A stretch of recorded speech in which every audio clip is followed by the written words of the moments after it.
नोंथांमोननि सिगाङाव दिनै मोनसे गोदान आपडेट लानानै फैलायबाय। बिटिआर गभर्नमेन्टनि बिटिआर सरकारनि मोजां रादाब।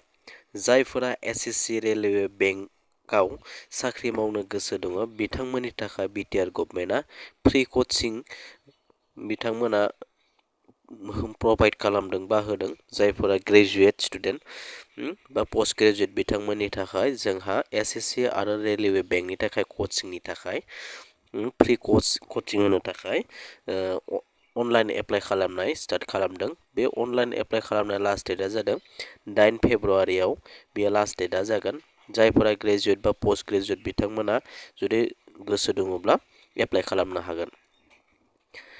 बिसायख'थि आय'गा बिटिसिनि इलेक्सनखौ नोजोर होनानै माखासे बाथ्राफोरखौ फोसावदों।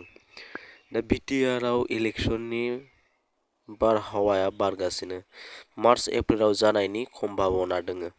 बेखौ नोजोर बोनानै बिसायख'थि आय'गा फोरमायदों दि फैबाय थानाय जि एमपि इलेक्सन बे इलेक्सनाव जाहाथे 18 बैसोनि सिंनि गथ'फोरखौ लानानै पस्टार मारिनाय बेनार मारिनाय होस्रिखावनाय बेफोराव जाहाथे रावबो बाहागो लानो होआ बेखौ नोजोर बोनानै बिसायख'थि आय'गा बेफोर बाथ्राफोरखौ फोरमायथिहोदों। गुणोत्सवनि थामथि खोन्दोआ रायजोनि 10 जिल्लाफोराव खुंजादों आरो माखासे जिल्लाफोराव खुंबावनो दंबावो होननानै सुलुंनिफ्राय मोनथिनो मोननाय जादों। मानास नेशनेल पार्कनि मोसानि अनजिमाया बांदों होननानै मानास नेशनेल पार्कनि बिबानगिरिफोरा फोरमायदों। थांनाय बोसोरनिसाय आगोलनिसाय देग्लाय बोसोराव जि मोसानि जि अनजिमा बेयो बांदों होननानै फोरमायदों। जोंहा मानास नेशनेल पार्कआ 1985आव वर्ल्ड हेरिटेज साइटआवबो गनायथि मोनदोंमोन। 12 नं सालाकाटि बेबनि बेन्दोंआव थानाय गासै 4 गामिनि नखरफोरा UPPL दोलोखौ मोजां मोननानै हाबदों।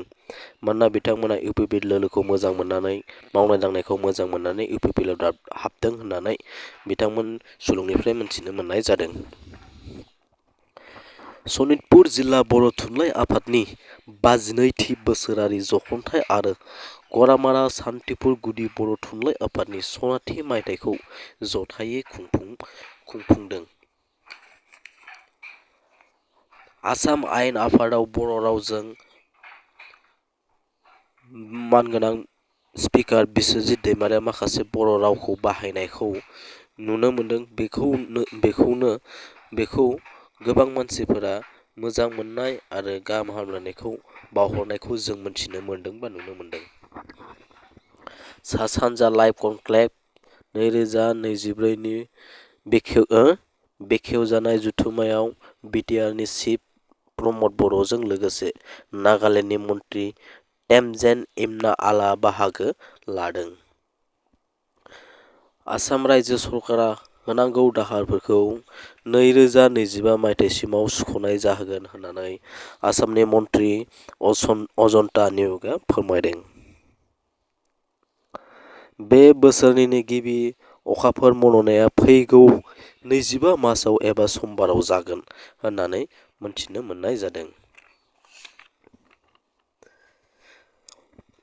2024 मायथाइनि गिबि खेब सान मन'गोन 8 एप्रिलाव फुंनि 11:07 जागोन। बेयाव माखासे नुफेरि नुथायफोरखौ जों नुनो मोनगोन आरो बेफोर नुथायफोरखौ जों लांदां मेगनजों नायनो नाङा। आरो माखासे ग्रह बा माखासे राशिफोरा बेफोराव गाज्रि गोहोम खोलैगोन। बिखेखय मेष राशिफोरनि थाखाय बे साना बा बे दिना गाज्रि होननानै जों मिथिनो मोनदों। मेष राशिफोरा जायफोरा मेष राशि बिथांमोनखौ खालि मेगनजों बा बे समाव मेगनाव ससमा गैयालासिनो बाहेरायाव ओंखारनो होआखै आरो अखाफोरखौ गोजौआव सानखौ नायनो होआखै। बेखौ मेष राशिनि सुबुङा बेयाव सान मन'नायखौ नायनाङा होननानै जोङो मोनथिनो मोननाय जादों।